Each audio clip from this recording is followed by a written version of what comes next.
أعوذ بالله من الشيطان الرجيم. بسم الله الرحمن الرحيم. فلما فصل طالوت بالجنود قال إن الله مبتليكم بنهر فمن شرب منه فليس مني ومن لم يطعمه فإنه مني إلا من اغترف غرفة بيده فشربوا منه إلا قليلا منهم فلما جاوزه هو والذين آمنوا معه قالوا لا طاقة لنا اليوم بجالوت وجنوده قال الذين يظنون أنهم ملاقو الله كم من فئة قليلة غلبت فئة كثيرة بإذن الله والله مع الصابرين. اور جب طالوت بادشاہ اپنے لشکر کو لے کر نکلے تو انہوں نے اپنے لشکر سے کہا کہ یقین اللہ رب العزت تم کو ایک نہر کے ذریعے سے آزمائیں گے، بس جس کسی نے بھی ان میں سے پی لیا تو وہ میرے ساتھیوں میں سے نہیں ہوگا، اور اگر اس میں سے کسی نے بھی نہیں پیا تو وہ میرے ساتھیوں میں سے ہوگا، الا یہ کہ ایک چلو پی لے اپنے ہاتھ کے ذریعے سے۔ ان میں سے سارے لوگوں نے اس میں سے پانی پی لیا چند لوگوں کے علاوہ۔ پھر جب وہ اور ان کے ساتھ ایمان لانے والے جتنے بھی تھے وہ آگے بڑھے تو جن لوگوں نے پانی پی لیا تھا انہوں نے یوں کہا کہ آج ہم جالوت بادشاہ اور اس کے لشکر کے مقابلے کی طاقت نہیں رکھ رہے ہیں۔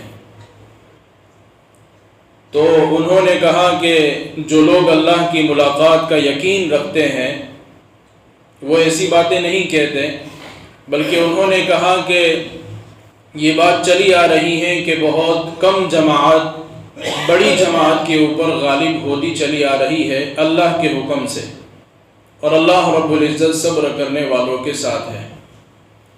وَلَمَّا بَرَزُوا لِجَالُوتَ وَجُنُودِهِ قَالُوا رَبَّنَا أَفْرِغْ عَلَيْنَا صَبْرًا وَثَبِّتْ أَقْدَامَنَا وَانصُرْنَا عَلَى الْقَوْمِ الْكَافِرِينَ۔ اور جب جالوت اور اس کے لشکر سے مقابلے کی باری آئی اور مقابلے کا وقت آیا تو انہوں نے کہا، یعنی طالوت جو بادشاہ تھا ایمان والا اور اس کے ساتھ جو لوگ تھے بنی اسرائیل کی قوم، انہوں نے کہا کہ اے ہمارے رب ہم پر صبر کو نازل فرما دیجئے اور ہمارے قدم کو جما دیجئے اور کافر قوم کے مقابلے میں ہماری مدد فرمائیے۔ فَهَزَمُوهُمْ بِإِذْنِ اللَّهِ وَقَتَلَ دَاوُودُ جَالُوتَ وَآتَاهُ اللَّهُ الْمُلْكَ وَالْحِكْمَةَ وَعَلَّمَهُ مِمَّا يَشَاءُ وَلَوْلَا دَفْعُ اللَّهِ النَّاسَ بَعْضَهُمْ بِبَعْضٍ لَفَسَدَتِ الْأَرْضُ وَلَكِنَّ اللَّهَ ذُو فَضْلٍ عَلَى الْعَالَمِينَ۔ پس طالوت بادشاہ کو اور اس کے لشکر کو جالوت کے مقابلے میں اللہ رب العزت کے حکم سے فتح نصیب ہو گئی،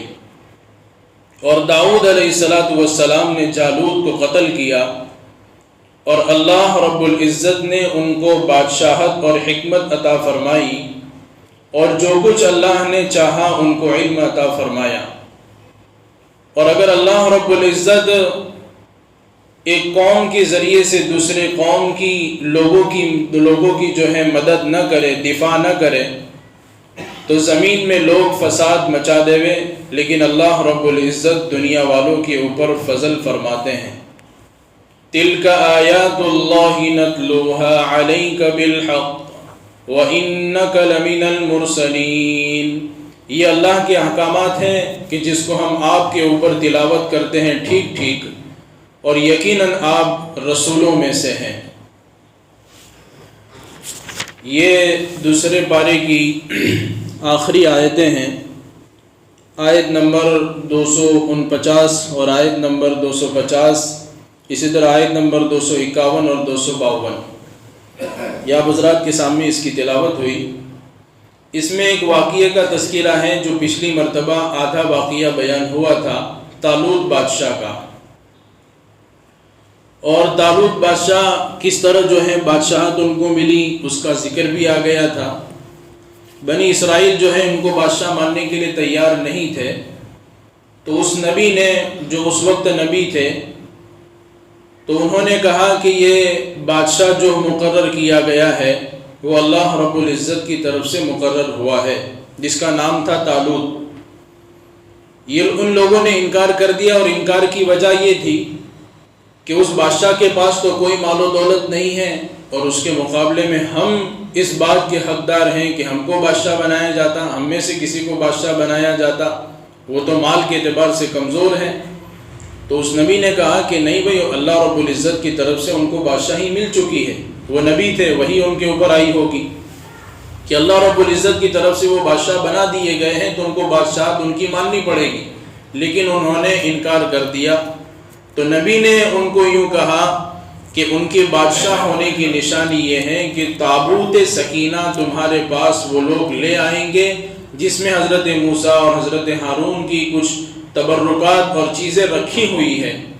اور یہ بنی اسرائیل کا ایک تابوت تھا جس کو وہ لوگ جو ہے بہت متبرک اور جو ہے مبارک مانتے تھے، اور اتنا جو ہے متبرک مانتے تھے کہ اپنی جنگ اور لڑائی کے درمیان اس کو سامنے رکھتے تھے،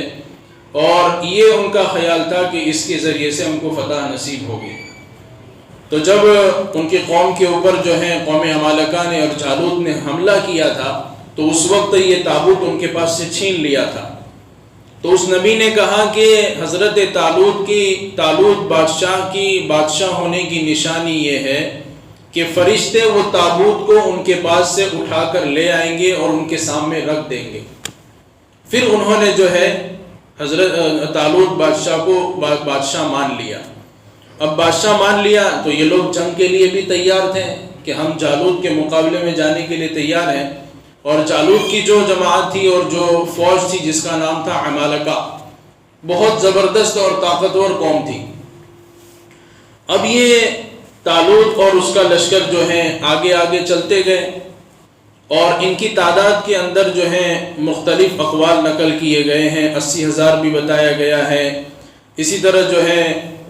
40,000 بھی بتایا گیا ہے۔ لیکن بخاری کے اندر برا ابن عازب رضی اللہ تعالیٰ عنہ کی روایت میں یہ ذکر ہے کہ ان کی جماعت بعد میں چل کر جو ہوئی وہ 313 یعنی اصحاب بدر کے مطابق تھی۔ یہ لوگ جب یہاں سے روانہ ہوئے تو 80,000 کا لشکر تھا، 80,000 کا لشکر تھا طالوت بادشاہ کے ساتھ۔ لیکن آگے جو بیان کیا آگے آئے گا کہ 80,000 میں سے 313 کیسے رہ گئے۔ تو یہ طالوت بادشاہ جب اپنے لشکر کو لے کر نکلا تو سب سے پہلے انہوں نے ایک نصیحت فرمائی، اور اس میں یہ بات کہیں کہ اللہ رب العزت ابھی تم کو آزمائیں گے، تمہارا امتحان لیا جائے گا، اور امتحان جو ہے ایک نہر کے ذریعے سے لیا جائے گا۔ وہ نہر جو ہے ایسا بتایا جاتا ہے کہ وہ نہر فلسطین کے درمیان میں موجود ہے، اردن اور فلسطین کے درمیان میں وہ نہر موجود ہے جو مشہور نہر ہے۔ تو اس نہر کے ذریعے تم کو آزمایا جائے گا۔ اب یہ لشکر چلتا گیا، وہ جب نہر آئی، اور انہوں نے اس میں یہ بھی کہا تھا کہ اس نہر میں سے کوئی شخص پانی پی لے گا تو وہ میری جماعت میں سے نہیں ہوگا۔ اور یہ موقع ایسا تھا، اللہ رب العزت کی آزمائش بھی ایسے وقت پر آتی ہے کہ آدمی کو اس وقت کی سب سے زیادہ ضرورت ہوتی ہے، کہ یہ پانی سے ان کو اس لیے آزمایا گیا کہ اس وقت سخت گرمی پڑ رہی تھی، بہت تیز دھوپ پڑ رہی تھی۔ اب ظاہر سی بات ہے آدمی تیز دھوپ کے اندر چلتا جائے، چلے یا سواری پر سوار ہو، اس کو پیاس تو لگتی ہی ہے، اور ایک جگہ پر اس کو ایسا محسوس ہوتا ہے کہ مجھے پانی پینا چاہیے۔ تو ان کو اللہ رب العزت نے آزمایا، اور طالوت بادشاہ نے کہا کہ نہر کے ذریعے تم کو آزمایا جائے گا، اگر کسی نے پانی پی لیا تو میری جماعت میں سے نہیں ہوگا، اور جس نے نہیں پیا تو وہ میری جماعت میں سے ہوگا۔ ہاں لیکن تھوڑی سی اجازت دے دی گئی۔ کیا اجازت دے دی گئی؟ وہ اجازت یہ دے دی گئی کہ الا من اغترف غرفۃ بیدی، ہاں ایک چلو اگر کسی کو پینا ہے تو وہ پینے کی اجازت ہے، لیکن اس سے زیادہ پینے کی اجازت نہیں ہے۔ غرفہ کہتے ہیں کہ جو ہاتھ کے اندر، مٹھی کے اندر جو چلو بھرا جاتا ہے، اس کے ذریعے سے اگر کوئی آدمی اتنا سا پانی پی لے اپنی پیاس کو بجھانے کے لیے، جو پیاس کی شدت ہوتی ہے اس کو ختم کرنے کے لیے ایک چلو پانی پی لے تو اتنی اجازت ہے، لیکن سیر ہو کر اچھی طریقے سے پانی پیے گا تو وہ ہماری جماعت میں سے نہیں ہوگا۔ تو جب وہ نہر آئی تو سارے لوگ جو ہے اس نہر کے اوپر گر پڑے، اور قرآن کریم تذکرہ فرماتا ہے کہ الا قلیلا منہم، کہ ان میں سے سارے کے سارے لوگوں نے پانی لیا چند لوگوں کے علاوہ۔ اور جب انہوں نے پانی پیا تو ان کی حالت جو ہے ایسی ہو گئی کہ وہ نڈال ہو گئے، اور ان کے اندر بالکل طاقت جو ہے ایسا ہو گیا کہ گویا ختم ہی ہو گئی۔ اور جو ہے مفسرین نے کتابوں میں لکھا ہے کہ وہ نہر کے ارد گرد جو ہے بیٹھ گئے اور طاقت جو ہے ان کے اندر سے ختم ہو گئی۔ اب یہ جن لوگوں نے پانی پیا تھا تو کتنے کم ہو گئے 80,000 کے اندر سے، کہ لاسٹ میں جو ہے 313 باقی رہے۔ براء ابن عازب رضی اللہ تعالیٰ عنہ کی جو روایت ہے اس میں یہ بات ہے کہ بعد میں چل کر جو ہے 313 باقی رہے۔ کیا ان لوگوں نے جو ہے پانی نہیں پیا تھا؟ اب جن لوگوں نے پانی پیا تھا تو ان کی زبان سے کیا نکلا؟ لا طاقت لنا اليوم بجالوت وجنودی، جالوت اور اس کے لشکر سے آج ہم مقابلے کی طاقت نہیں رکھ رہے، ہمیں طاقت نہیں آج کہ ہم اس کے مقابلے کی طاقت رکھیں۔ اور لیکن جو 313 تھے ان کے اندر ایمان کا پاور تھا، ان کے اندر اللہ رب العزت کی ذات پر یقین تھا، تو وہ کہنے لگے کہ نہیں، یہ تو اللہ کی بات کے خلاف ہے، کہ جو آخرت کا یقین رکھتے ہیں، اور یہ بات پہلے سے چلی آ رہی کہ کم لوگ جو ہیں زیادہ لوگوں کے اوپر غالب آ چکے ہیں، اور اللہ کے حکم سے یہ کچھ ہوا ہے، اور اللہ رب العزت جو ہے صبر کرنے والوں کے ساتھ ہے۔ اور جب یہ 313 آگے بڑھ کر جو ہے لشکر کے اندر، اور جب آمنے سامنے جالوت اور طالوت بادشاہ جو ہے آمنے سامنے ہوئے، ان کا لشکر آمنے سامنے ہوا، تو حقیقی ایمان والا جو ہوتا ہے وہ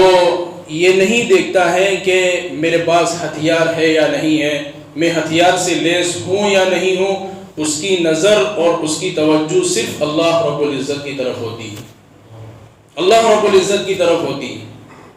سارے لوگوں نے یہ کہا ربنا افرغ علینا صبرا، کہ اے باری تعالیٰ، اے ہمارے رب، ہم پر جو ہے صبر کو اتار دیجئے۔ بلکہ مفتی سعید احمد صاحب پالنپوری نے جو ہے ترجمہ کیا ہے کہ ہم پر صبر انڈیل دیجئے، انڈیل دیجئے، یعنی سر سے لے کر پاؤں تک جو ہے صبر ہی صبر ہو، کسی جو ہے ایک حرف اور ایک ایسا اشارہ بھی جو ہے ہماری زبان سے اور ہمارے اعضاء سے یہ نہ دکھے کہ ہم صبر کے خلاف جا رہے ہیں، کہ ہمارے اوپر صبر اتار دیجئے۔ دوسری دعا فرمائی کہ وَثَبِّتْ أَقْدَامَنَا، ہمارے قدموں کو جما دیجئے۔ اور تیسری دعا فرمائی وَانصُرْنَا عَلَى الْقَوْمِ الْكَافِرِينَ، کافر لوگوں کے مقابلے میں تو ہماری مدد فرما، ہم پر رحم کا معاملہ فرما۔ اور اللہ رب العزت نے ان کی یہ دعا کو قبول بھی کر لیا۔ اب ہوا کیا، جب آمنے سامنے لشکر آیا تو اچھا، اس لشکر کے اندر یعنی طالوت بادشاہ کی لشکر میں عجیب بات یہ تھی کہ حضرت داؤد علیہ السلام بھی تھے، جن کو ابھی نبوت نہیں ملی تھی، ابھی نبوت سے ان کو سرفراز نہیں کیا گیا تھا۔ اور مفسرین نے یہ بھی لکھا ہے کہ داؤد علیہ السلام کے ساتھ جو ہے ان کے والد اور ان کے لڑکے یعنی ان کے بھائی بھی تھے، 6 مطلب کل ملا کے یہ باپ اور بیٹے جو ہیں کل ملا کے 6 بھائی تھے اور ایک باپ، اور اسی لشکر کے اندر۔ تو جب آمنے سامنے ہوا تو جالوت وہاں سے نکلا اور اس نے مبارزہ کیا۔ مبارزہ کہتے ہیں کہ پکارنا کہ تم میں سے کون ہے جو میرے مقابلے کے لیے آئے۔ تو جالوت جو ہے میدان میں آ کر اس نے کہا کہ جو ہے تم میں سے ایک آدمی ایسا طے کرو جو میرے مقابلے کے لیے آئے۔ تو طالوت بادشاہ نے داؤد علیہ السلام کو آگے کر دیا کہ تم ہی جاؤ، وہ شریف تھے، نیک تھے۔ اب داؤد علیہ السلام نے پہلے سے کچھ تیاری کر کے رکھی تھی، وہ تیاری یہ کر کے رکھی کہ راستے میں سے جا رہے تھے تو انہوں نے 3-4 پتھر جو ہے بڑے بڑے اٹھا کر اپنی جھولی میں ڈال دیے تھے، اپنی جھولی کے اندر ڈال دیے تھے۔ تو طالوت بادشاہ نے جب ان کو آگے کیا اور ہتھیار سے لیس کیا تو داؤد علیہ السلام کہنے لگے کہ مجھے ہتھیار کی کوئی ضرورت نہیں ہے،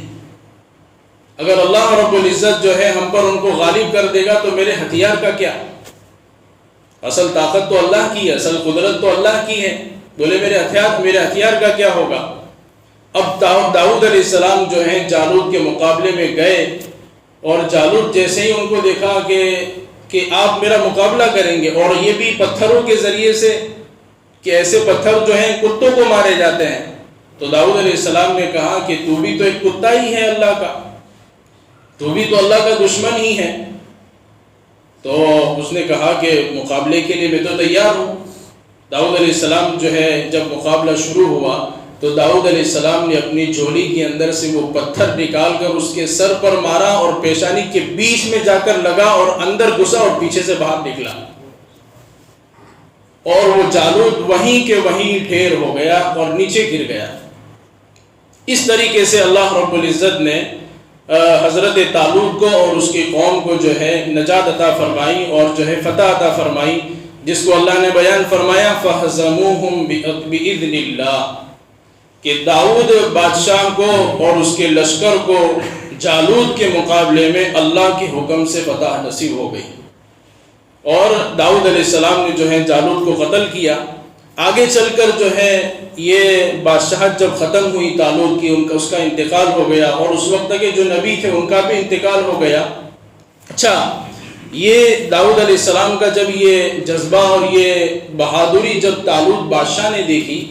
تو اپنی بیٹی کا نکاح جو ہے داؤد علیہ السلام سے کر دیا، اپنی بیٹی کا نکاح داؤد علیہ السلام سے کر دیا، اور آگے اللہ نے فرمایا کہ وَآتَاهُ اللَّهُ الْمُلْكَ، کہ ہم نے یعنی اللہ رب العزت نے ان کو بادشاہت عطا فرمائی، یعنی اس طرف یہ اشارہ فرمایا کہ اس طرح ہم نے ان کو بادشاہت بھی دی، والحکمہ، اور ہم نے ان کو حکمت بھی دی۔ حکمت سے مراد علماء نے لکھا ہے کہ اللہ نے ان کو نبوت سے سرفراز فرمایا، یعنی یہ پہلے نبی تھے نبیوں کے سلسلے کے اندر جن کو اللہ نے بادشاہ بھی بنایا اور نبی بھی بنایا۔ وَعَلَّمَهُ مِمَّا يَشَاءُ، کہ اللہ رب العزت نے ان کو اور بھی بہت سارا جو چاہا ان کو علم دیا، کہ اللہ رب العزت نے ان کو پرندوں کی جو ہے زبان عطا فرمائی تھی، کہ وہ پرندوں کی آواز کو سن کر پہچان لیتے تھے، ان کی باتوں کو سن لیتے تھے۔ اسی طریقے سے اللہ رب العزت نے ان کو جو ہے لوہے کا علم عطا فرمایا تھا۔ قرآن کریم میں دوسری جگہ پر ہے کہ اللہ رب العزت نے لوہے کے لیے ان کو بہت نرم کر دیا تھا کہ کسی جو ہے اوزار کی ضرورت نہیں پڑتی تھی لوہے کو ٹیڑھا میڑھا کرنے کی، اور اسی کے ذریعے سے وہ زرہیں بناتے تھے اور لوگوں کے درمیان میں جہاد کے لیے اس کو بیچتے تھے۔ اور آگے اللہ رب العزت نے ایک بات اور بھی ارشاد فرمائی وَلَوْلَا دَفْعُ اللَّهِ النَّاسَ بَعْضَهُمْ بِبَعْضٍ لَفَسَدَتِ الْأَرْضُ وَلَكِنَّ اللَّهَ ذُو فَضْلٍ عَلَى الْعَالَمِينَ۔ اللہ کہتے ہیں کہ اللہ رب العزت اگر لوگوں میں سے کہ ایک جماعت کو دوسری جماعت کا دفاع نہ فرماتے تو زمین کے اندر فساد مچ جاتا۔ اور یہ بات صرف اس وقت کی نہیں ہے اور چند زمانوں کی نہیں، بلکہ ہر وقت ایسا ہوتا چلا رہا ہے کہ ظالم جب ابھرتا ہے تو اس کا ایک وقت آتا ہے کہ اس کا ظلم جو ہے ختم ہوتا ہے اور اس کا تکبر اللہ رب العزت ختم کرتے ہیں، اور اگر ایسا نہ ہو تو زمین کے اندر فساد مچ جائے گا، انسان جو ہے انسانوں کی زندگی گزارنا دوبھر ہو جائے گی۔ تو جو بادشاہ بن کر اور ظالم بن کر جو ہے لوگوں کے درمیان میں ابھرتا ہے تو اللہ رب العزت اس کو ختم کرتے ہی ہے۔ اور ہم تاریخ پڑھتے آئیں تو ہم کو یہ بات بہت اچھی طریقے سے جو ہے پتہ چل جائے گی کہ جتنے بھی ظالم بادشاہ آئے اور جتنے بھی ظالم لوگ آئے جنہوں نے لوگوں کے ساتھ ظلم کا معاملہ کیا اور ناانصافی کا معاملہ کیا، آج ہم ان کی تاریخ کے اندر واقعات پڑھیں کہ ان کا حشر بعد میں کیا ہوا۔ اللہ رب العزت نے ان کو ہمیشہ ہمیشہ کے لیے زیر کر دیا، اور اللہ فرماتے ہیں کہ وَلَكِنَّ اللَّهَ ذُو فَضْلٍ عَلَى الْعَالَمِينَ، کہ اللہ رب العزت دنیا والوں کے اوپر فضل فرمانے والے ہیں۔ یعنی اگر جو ہے ظالم کو اس کے ظلم کو ختم نہ کیا جائے تو زمین کے اندر فساد بڑھتا جائے گا، لیکن اللہ رب العزت فضل فرماتے ہیں کہ اس کو ختم کر دیتے ہیں۔ اور آخری والی آیت کے اندر اللہ رب العزت نے واپس اپنے نبی کو جو ہے ایک بات ارشاد فرمائی کہ یہ احکام ہیں اللہ رب العزت کے جس کو ہم آپ کے اوپر تلاوت کرتے ہیں حق کے ساتھ ٹھیک ٹھیک، اور آپ رسولوں میں سے ہیں۔ یعنی یہ آیت کے اندر یہ بتلایا گیا کہ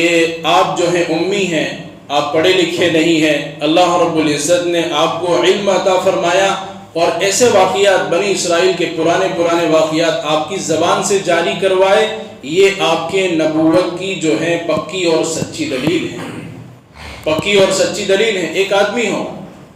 جس کو کچھ نہیں آتا ہے، جس نے کچھ پڑھا نہیں ہے، اور ایسے واقعات بالکل پکی اور ٹھکی بات کریں، اس کا مطلب یہ ہے کہ اللہ رب العزت کی طرف سے اس پر وحی آتی ہے، یہ آپ کے پکے اور سچے نبی ہونے کی نشانی ہے۔ گویا اللہ رب العزت نے اس آیت کے اندر یہ بھی بیان کیا، اور قرآن کریم میں مختلف جگہ پر اللہ رب العزت نے اپنے نبی کی نبوت کو ثابت کیا ہے اور اپنے نبی کا نبی ہونا ثابت کیا ہے۔ اس آیت کے اندر بھی اللہ نے آخر میں صاف یہ بھی کہا وَإِنَّكَ لَمِنَ الْمُرْسَلِينَ، اور آپ رسولوں میں سے ہیں۔ چاہے لوگ آپ کو جھوٹا کہتے ہیں، آپ کو پاگل کہتے ہیں، اور آپ کو جو ہے اور آپ کی باتوں کو من گھڑت بتاتے ہیں، لیکن اللہ کہہ رہے ہیں کہ وَإِنَّكَ لَمِنَ الْمُرْسَلِينَ، آپ رسولوں میں سے، ہم نے جن نبیوں کو بھیجا ہے ان میں سے ایک آپ بھی ہے۔ یہ جو ہے واقعہ تھا۔ ان آیتوں کے اندر کچھ باتیں مجھے اور آپ کو سیکھنے کی بھی ہیں۔ ایک بات تو جو ہے سیکھنے کی یہ ہے کہ آخر میں اللہ رب العزت نے فرمایا کہ اللہ رب العزت صبر کرنے والوں کے ساتھ ہیں۔ آدمی کے اوپر دنیا کے اندر تکلیفیں آتی ہیں اور کچھ آزمائشیں آتی ہیں، لیکن آدمی ان آزمائشوں کے اندر صبر کے ساتھ اپنی جو ہے زندگی گزارتا ہے تو ایک نہ ایک دن آتا ہے کہ اللہ رب العزت اس کو فراخی عطا فرماتے ہیں اور اس سے اس چیز کو نکالتے ہیں۔ لیکن آدمی صبر نہیں کرتا اور آپے سے باہر ہو جاتا ہے اور اللہ کے حکم کو چھوڑ بیٹھتا ہے اور اسلام اور شریعت کو چھوڑ بیٹھتا ہے، تو پھر اللہ رب العزت جو ہے اس کے اوپر عذاب بھی نازل فرماتے ہیں۔ تو اللہ رب العزت تو صبر کرنے والوں کے ساتھ ہیں، اور قرآن کریم میں دوسری جگہ بھی اللہ نے آزمائش کا ذکر فرمایا اور آخر میں یہ فرمایا کہ صبر کرنے والوں کو خوشخبری سنا دو۔ صبر کرنے والوں کو کیا سنا دو؟ خوشخبری سنا دو۔ اور دوسری بات یہاں پر یہ بھی بیان فرمائی گئی کہ آدمی دنیا کے اندر اسباب کے ساتھ زندگی گزارتا ہے، لیکن یہ بات جو ہے بالکل سچ ہے اور حق ہے کہ یہ اسبابوں سے نہ کچھ ہوا ہے نہ ہوگا، بلکہ اسباب کے بعد یقین اور بھروسہ اور دل کے اندر سچا یقین جو ہے اللہ رب العزت کا ہونا چاہیے۔ یہ طالوت بادشاہ اور اس کے اندر جو ہے نبی بھی تھے اور جو ہے ان کا لشکر بھی تھا، لیکن یہ لوگ اللہ سے پھر بھی دعا کر رہے ہیں، سچے اور پکے ایمان والے ہیں جنہوں نے اپنے نبی کی بات کو بھی مانا اور بادشاہ کی بات کو بھی مانا، انہوں نے پانی نہیں پیا، اور اخیر میں جب آمنا سامنا ہوا تو پہلے اللہ رب العزت کی طرف متوجہ ہوئے اور دعا کر رہے کہ اللہ صبر نازل فرما، ہمارے قدموں کو جو ہے جما دے اور ہماری مدد فرما۔ یہ اشارہ ہے اس بات کا کہ ہر کام کے اندر، ہر چیز کے اندر، چاہے وہ چیز میری اپنی طاقت کے حساب سے اگر ہم سمجھے کہ ہو رہی ہے، ہماری طاقت سے کچھ نہیں ہوتا، میری اپنے دماغ سے اور میرے اپنے علم سے اور میری اپنی باتوں سے کچھ نہیں ہوتا جب تک اللہ رب العزت کی مدد شامل حال نہ ہو۔ تو گویا یہ آیت بھی اور یہ بات بھی ہمیں اشارہ کرتی ہے اور سبق سکھاتی ہے کہ ہمارا دھیان اور ہماری توجہ ہر چیز کے اندر اللہ کی طرف ہونی چاہیے اور اللہ ہی سے ہمیں مدد طلب کرنی چاہیے۔ اور تیسری چیز جو اس آیت کے اندر مجھے اور آپ کو سیکھنے کی ہے کہ طالوت بادشاہ کا جو واقعہ ہوا اور جالوت کا جو واقعہ ہوا، وہ اس کے اندر یہی چیز سیکھنے کی ہے کہ حق جو ہے وہ ہمیشہ غالب ہو کر آتا ہے۔ حق جو ہے وہ ہمیشہ غالب ہو کر رہتا ہے، اس کو کوئی زیر نہیں کر سکتا، اس کو کوئی نیچے گرا نہیں سکتا۔ پہلے قوم عمالقہ نے بنی اسرائیل پر حملہ کیا تو ان کے جو ہے گھروں کو جلا دیا اور ان کو گھروں سے بے گھر کر دیا، جیسے پچھلی آیتوں کے اندر جو پچھلی آیت کے اندر واقعہ تفصیل کے ساتھ آیا تھا۔ لیکن بعد میں اللہ رب العزت نے ایک ایسے بادشاہ کو کھڑا کر دیا